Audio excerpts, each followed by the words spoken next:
We Tamil நேயர்களுக்கு வணக்கம். Welcome to the show. செய்தி சொல்லட்டுமா?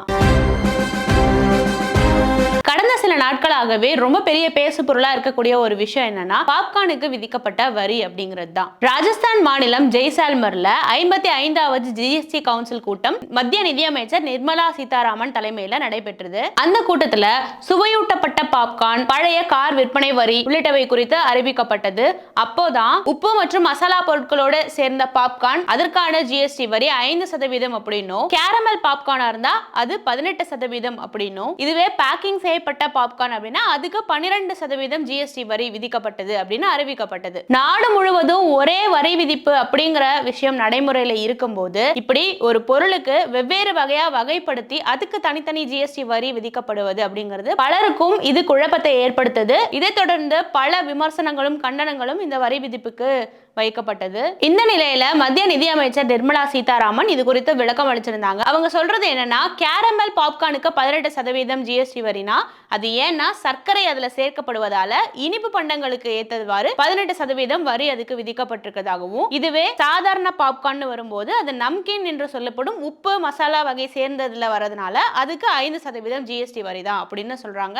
மேலும் பேக்கிங் செய்யப்பட்டது அப்படின்ற காரணத்தினால 12% வரி விதிப்பு அப்படின்னு விளக்கம் அளிக்கிறாங்க. இப்போ பாப்கார்ன் பத்தி பேசுறது போலவே சில நாட்களுக்கு முன்பு கிரீம் பன் அப்படிங்கிற ஒரு விவகாரத்துல இது வரி விதிப்புங்கிறது ரொம்ப பெரிய பேசு பொருளா பேசப்பட்டது. இப்படி இருக்க இப்போ பாப்கார்னுக்கும் இதே போல தனித்தனியா வகைப்படுத்தி வித்தியாசமான வரி விதிப்பு அப்படின்னு கொடுக்கும்போது இதையும் மக்கள் ட்ரோல் செய்துட்டும் விமர்சனங்களை முன் வச்சுட்டும் கடுமையான எதிர்ப்புகள் தெரிவிச்சுட்டும் வராங்க. இப்போ இந்த பாப்கார்ன் பத்தி பேச வேண்டிய அவசியம் என்னன்னா, ஏற்கனவே அன்னபூர்ணா உணவக உரிமையாளர் ஒருத்தர் ஒரு முறை மத்திய நிதியமைச்சர் நிர்மலா சீதாராமன் கிட்ட ஒரு கேள்வியை முன்வைக்கிறாரு. சாதாரணமா பண்ணா இருந்தா அதுக்கு வரி கிடையாது, அதுல கிரீம் கொஞ்சம் தடவி வித்தா அதுல வரி அதிகமா வருது அப்படின்னும் போது அந்த ஒரு கேள்வி அந்த சமயத்துல பூதாகரமா வெடிச்சு பெரிய பேசு பொருளானது. அதை தொடர்ந்து அதுல பல அரசியல் விமர்சனங்களும் வரவே மத்திய நிதியமைச்சர் நிர்மலா சீதாராமன் அப்போது அதுக்கு விளக்கம் அளித்திருந்தாங்க. அவங்க அப்ப என்ன சொன்னாங்கன்னா, ஒவ்வொரு பொருளுக்கான வரி விதிப்புகளும் அதற்கான முடிவுகள் ஜிஎஸ்டி கவுன்சிலால தான் எடுக்கப்படுது. அந்த ஜிஎஸ்டி கவுன்சில்ல தமிழகம் உட்பட எல்லா மாநில அமைச்சர்களும் அதுல உறுப்பினரா இருப்பாங்க. அப்போ ஒவ்வொரு பொருளுக்கான அந்த வரி விதிப்பு எல்லாமே எல்லா மாநில அமைச்சர்களும் கூடி முடிவெடுக்கிற ஒரு விஷயம் தான். இது குறிப்பா மத்திய அரசு மட்டும்தான் பண்றதுன்றது கிடையாது. அப்ப எங்க கிட்ட மட்டும் ஏன் அந்த கேள்வி எழுப்புறீங்க அப்படின்றது போல பதிலளிச்சிருந்தாங்க. இப்படி இருக்க ஜிஎஸ்டி கவுன்சிலில் எடுக்கப்படும் இது போன்ற முடிவுகள் தமிழ்நாடு போன்ற வளர்ந்த தென் மாநிலங்களுக்கு எதிராக இருப்பதாகவும், யதார்த்தமாகவே ஜிஎஸ்டி கவுன்சிலோட அந்த நடைமுறைங்கிறது நியாயமற்றதாக, அடிப்படை நியாயமற்றதாகவே இயங்குது அப்படின்ற ஒரு குற்றச்சாட்டை தமிழ்நாடு முன்னாள் நிதியமைச்சராக இருந்த பழனிவேல் தியாகராஜன் ஒரு கூற்றம் முன்வைக்கிறாரு. இது குறித்து அவர் சொல்றது என்னன்னா, ஜிஎஸ்டி கவுன்சிலில் எடுக்கப்படும் பெரும்பாலான முடிவுகள் தமிழ்நாடு போன்ற மாநிலங்களுக்கு எதிரானதாக தான் இருக்கு. ஆனா ஒரு கட்டத்துல பெரும்பான்மையா ஆதரவு எந்த பக்கம் இருக்குன்னு பார்க்கும்போது அந்த மாநிலங்கள் சொல்றதை ஏற்க வேண்டிய கட்டாயத்துல தமிழ்நாடு போன்ற மாநிலங்கள் வந்ததாகவும், இதனாலவே பல முடிவுகளை ஏற்க வேண்டிய ஒரு சூழல் ஏற்படுவதாகவும் சொல்லியிருந்தாரு. இது தொடர்பா ஜிஎஸ்டியில் கட்டமைக்கப்பட்ட சிதைவுகள் ஏன் நொறுங்கி விழுகின்றன அப்படின்ற தலைப்புல ஒரு கட்டுரையில அவரு குறிப்பிட்டிருக்காரு. அது என்ன சொல்றாருன்னா, தமிழ்நாடு, கர்நாடகா, மகாராஷ்டிரா மற்றும் குஜராத் போன்ற ஒன்றிய வருவாயிலிருந்து மற்ற மாநிலங்களின் பங்கேற்புக்கு இணையாகவே, அதாவது கிட்டத்தட்ட 45% வரைக்குமே பங்களிப்பை கொடுக்குது. இருந்தாலும் இந்த மாநிலங்கள் ஒன்றிய அரசின் வரி வருவாயிலிருந்து வெறும் 30% மட்டும்தான் சார்ந்ததா இருக்கு. ஒன்றிய அரசோட வரி வருவாயை சார்ந்ததா இருக்கு. மீதம் இருக்கிறதுல தங்களுக்கான நிதி தேவைகளை தாங்களே பூர்த்தி செய்து கொள்ளும் வகையில தேவையான வருவாயை தாங்களே ஈட்டிக்கிறதுனால இந்த ஒன்றிய அரசின் வரி வருவாயிலிருந்து அவங்க சார்ந்து இருக்கிறது இல்ல அப்படின்னு சொல்றாரு. ஆனா பிற மாநிலங்களோ தங்களது நிதி வருவாய்க்கு 60% வரை இந்த ஒன்றிய அரசின் வரி வருவாயிலிருந்து சார்ந்து இருக்க வேண்டிய தேவையில இருக்கு. அதிலும் குறிப்பா வட மாநிலங்கள் 70% வரை இந்த ஒன்றிய அரசின் வரி வருவாயிலிருந்து சார்ந்து இருக்க வேண்டிய நிலையில தான் இருக்கு அப்படின்னு குறிப்பிடுறாரு. அப்படி பார்க்கும்போது அதிகமா ஜிஎஸ்டி வரி விதிக்கப்படும் போது அதிக அளவுல பெரும்பான்மையா இந்த எந்தெந்த மாநிலங்கள்லாம் ஒன்றிய வரி வருவாயில பங்கீட்ட சார்ந்து இருக்கோ அந்த மாநிலங்களுக்கு அதிக அளவுல நிதி பங்கீடு போறதுக்கான வாய்ப்புகள் இருக்கு. அப்படி பார்க்கும்போது அதிக அளவுல ஜிஎஸ்டி வரி விதிக்கப்படும் போது இப்படி எந்தெந்த மாநிலங்கள்லாம் ரொம்ப அதிகமா மத்திய வரி பங்கீட்டுல சார்ந்து இருக்கோ அந்த மாநிலங்களுக்கெல்லாம் அதிகமான பங்கீடு போறதுக்கான வாய்ப்புகள் இருக்கு. எந்தெந்த மாநிலங்கள் இப்ப தமிழ்நாடு, கர்நாடகா, மகாராஷ்டிரா, குஜராத் போன்ற தற்சார்புடைய, அதாவது தங்களுக்கு தேவையான அந்த வருவாயை பெருமளவுல தாங்களே ஈட்டிக்கிட்டு 30% தான் ஒன்றிய அரசு சார்ந்து இருக்குன்னா, அப்போ இந்த மாநிலங்களுக்கு வரி அதிகமா அந்த நிதி பங்கீடு கிடைக்கிறது இல்ல. இதனாலதான் இந்த மாநிலங்கள் இதுல இருந்து முரண்படுறதுக்கான வாய்ப்புகள் இருக்கு அப்படின்னு சொல்றாரு. அப்போ இரண்டு மாறுபட்ட நிலைகள் தான். அதாவது ஒரு புறம் வளர்ச்சி அதிகமா உடைய தமிழகம், மகாராஷ்டிரம், குஜராத் போன்ற இந்த மாநிலங்கள், ஒரு புறம் வளர்ச்சியில் பின்தங்கிய மாநிலங்கள், இப்படி இருவேறு நிலைகளோடு தான் இந்த ஜிஎஸ்டி கவுன்சில்ல ஒவ்வொரு பொருட்களுக்குமான வரி விதிப்பு அது குறித்த முடிவுகள் எடுக்கப்படுது. அந்த சூழல் தான் அங்க நிலவுது அப்படின்னு சொல்றாரு. மேலும் இந்த இரண்டு நிலைகளுக்கும் நடுவிலான, அதாவது வளர்ந்த மாநிலங்களுக்கும் வளர்ச்சியில் பின்தங்கிய மாநிலங்களுக்கும் இடையிலான அந்த முடிவுகள் எட்டப்படும் போது இதுல இருக்கிற முரண்பாடு எப்ப அதிகமா வெளிப்பட்டதுன்னா, கொரோனா பெருந்தொற்றிலிருந்து மக்கள் தங்களை பாதுகாக்க தேவையான அந்த அத்தியாவசிய பொருட்கள் மீதான வரி விலக்கு வேணுமா வேண்டாமா அப்படின்னு விவாதம் நடைபெற்றது. அந்த விவாதத்துல தமிழ்நாடு போன்ற வளர்ந்த 12 மாநிலங்கள், அதாவது வளர்ச்சியிலும் சரி மக்கள் தொகையிலும் அதிகமா இருக்கக்கூடிய தமிழ்நாடு, குஜராத், மகாராஷ்டிரா போன்ற 12 மாநிலங்கள் இந்த பொருட்களுக்கு, கொரோனா அத்தியாவசிய பொருட்களுக்கு வரி விலக்கு வேண்டும் அப்படின்னு கோரிக்கை வச்சிருக்காங்க. அதே சமயம் வளர்ச்சியில் பின்தங்கிய மக்கள் தொகை அளவில் கம்மியாக இருக்கக்கூடிய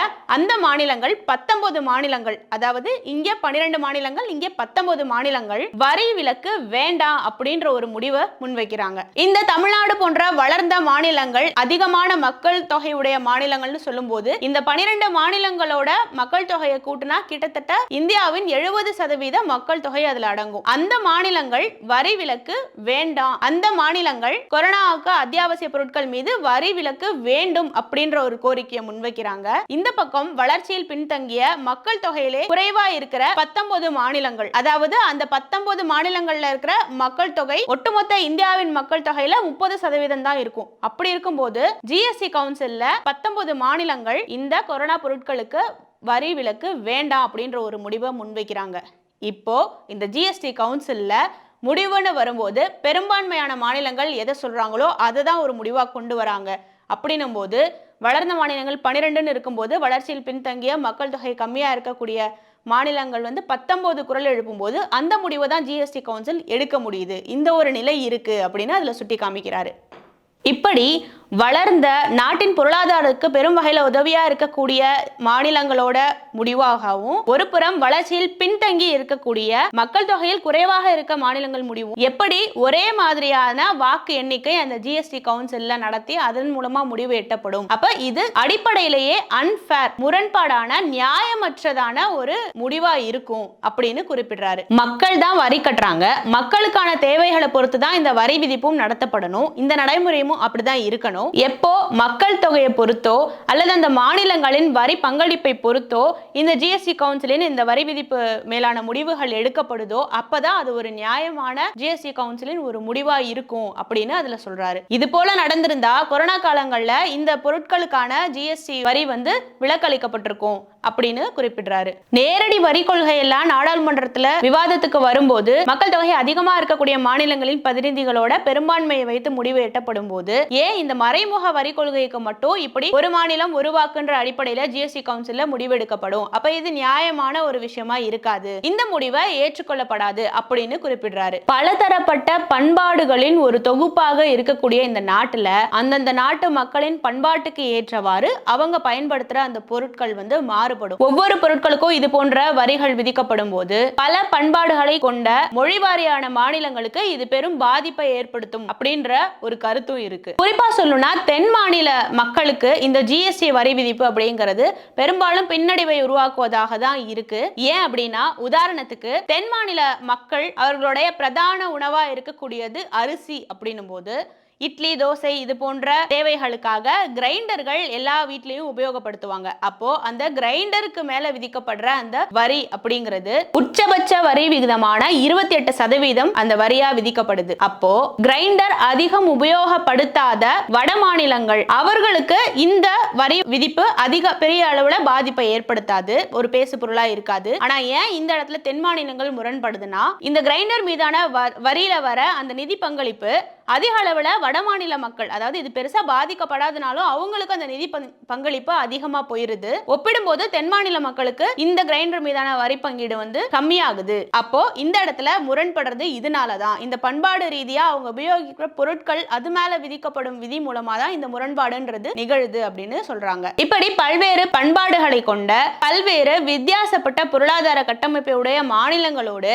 ஒரே நாடு ஒரே வரி அப்படிங்கிற இந்த முறை நடைமுறைப்படுத்துவது மக்களுக்கே விரோதமாக இருக்கும் அப்படின்ற கருத்தும் முன்வைக்கிறாங்க. குறிப்பிட்ட ஒரு பகுதிகளில் வாழக்கூடிய மாநிலங்கள் இருக்கக்கூடிய மக்களோட பண்பாடு, அவங்களுக்கான என்ன பொருட்கள் தேவைப்படும், எப்படி அதை உபயோகப்படுத்துவாங்க, இது சம்பந்தமாலாம் எதுவுமே தெரியாம எப்படி பெரும்பான்மை அதிக பேர் இருக்காங்க அவங்க சொல்ற முடிவு தான் ஏற்கப்படும்னு அந்த ஒரு நடைமுறைன்னு வரும்போது அது எப்படி ஒரு ஜனநாயக நடைமுறையா இருக்கும், அவங்க எடுக்கிற முடிவு எப்படி இங்கே சாத்தியப்படும் அப்படின்ற ஒரு கேள்வியும் மக்கள் மத்தியில இருக்கு. அப்போ இதற்கெல்லாம் ஒரு தீர்வா ஒரே நாடு ஒரே வரி அப்படிங்கிற இந்த ஜிஎஸ்டி நடைமுறையை திரும்ப பெற்று மாநில அரசுகளே அந்தந்த மாநிலங்களுக்கு தேவையான வரி விதிப்பை முடிவெடுக்கக்கூடிய அந்த அதிகாரம் கிடைக்கணும் அப்படிங்கிற ஒரு கோரிக்கை தான் இங்க மக்கள் மத்தியில வலுத்திருக்கு. இப்படி ஜிஎஸ்டி பற்றி ஒன்றிய அரசுக்கு எந்த அளவு உரிமை இருக்கோ அதே அளவு மாநில அரசுக்கும் இருக்கு அப்படின்னும் போது ஒவ்வொரு மாநில அரசுகளும் தங்களுக்கான வரி விதிப்பை தாங்களே தன்னிச்சையாக எடுத்து அது குறித்தான முடிவுகளை எடுக்கணும், அது குறித்தான சட்டங்களை இயற்றி அதன்படி மக்களுக்கு வரி விதிக்கப்படணும் அப்படிங்கிறதும் இங்க பலரோட கோரிக்கையா இருக்கு. இப்படி உருவாக்கப்படும் பட்சத்துல இப்ப உதாரணத்துக்கு ஒரு கிரீம் பன் மேல ஒரு வரி விதிக்கப்படுதுன்னா ஒன்றிய அரசு விதித்த அந்த வரி மேல மாநில அரசுக்கு இருக்கக்கூடிய அந்த அதிகாரத்தை உட்புகுத்தி அந்த கிரீம் பண்ணோட பயன்பாடு எந்த அளவுக்கு இருக்கு, எந்த அளவுக்கு தேவை, அது குறித்து எந்த அளவுக்கு வரி விதிக்கணும், இது போன்ற அதிகாரப்பூர்வ முடிவுகளை எடுக்கக்கூடிய அந்த ஒரு நிலை மாநில அரசுகளுக்கு வர வேண்டும். அப்போ மக்கள் என்ன பண்ணுவாங்கன்னா இந்த முரண்பாடுகளை கலைந்து அந்தந்த மாநில அரசுகள் தங்களுக்கு அந்த வரி விதிப்பு மேல உள்ள அதிகாரத்தை பயன்படுத்தி இந்த முரண்பாடுகளை களைவதற்கு மக்கள் முற்படுவாங்க அப்படிங்கிறது இங்க கோரிக்கையா இருக்கு.